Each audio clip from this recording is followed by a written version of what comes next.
Hello, Jason from Nobula here. Today I'm going to take you through the basic workings of Chord Pilot. So let's just get stuck in.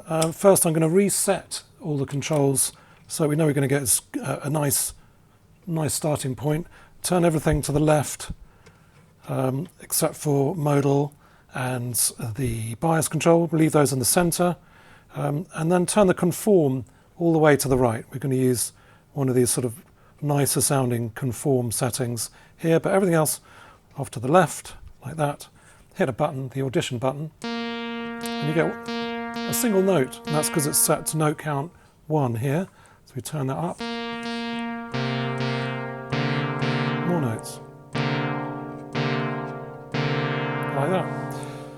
And then those notes are all kind of stuck together, so let's try and spread them apart using the interval control.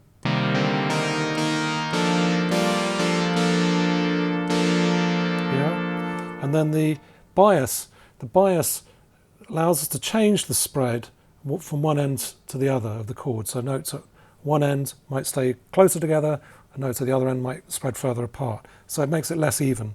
So you hear the top ones changing. And then we can make it so the bottom ones are more clustered. So let's leave it there. Now, if I want to save a chord, what I do is hold down Audition, or just hold down Audition and press one of these preset buttons, like that. And it's now assigned to this button. But I have to make sure this switch is in preset mode. If I leave it here in modal, what this button will do, it will just play a different mode of the chord, exactly the same way as pressing modal. It just assigns this knob to the buttons, and then if I switch it to circle, it assigns this knob to the buttons, so fifths. And if I switch it back to preset, it'll just play back whatever presets I've stored. Yeah, this actually comes in quite handy with some of the other modes, which I'll show you later. But that's basically everything you need to know about making chords and saving chords. And then the other two knobs down here are the strum control, which lets you hear the notes separately or strum them like on a guitar. And bass note, that takes one of the notes from your chord and puts it down an octave. Listen to this.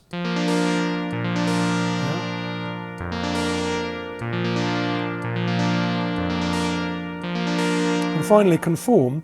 What conform does is it takes that shape that we've created with these notes, various spaces apart, and it forces them through a scale. So at the moment it's just on here, which is the kind of basically the white notes of the piano in a simplified way.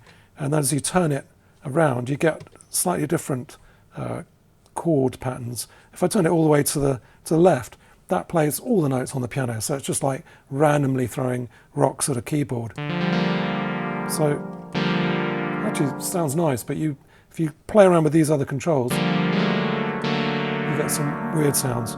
Whereas if I go back to the white notes, it sounds quite pleasant. But here it's a bit more mixed up. And then in between, you've got in the center just plain fifths. You can't even hear them. In fact, it's just playing an octave. Yeah. Fifths, suspended, and then getting darker in that direction and more pleasant.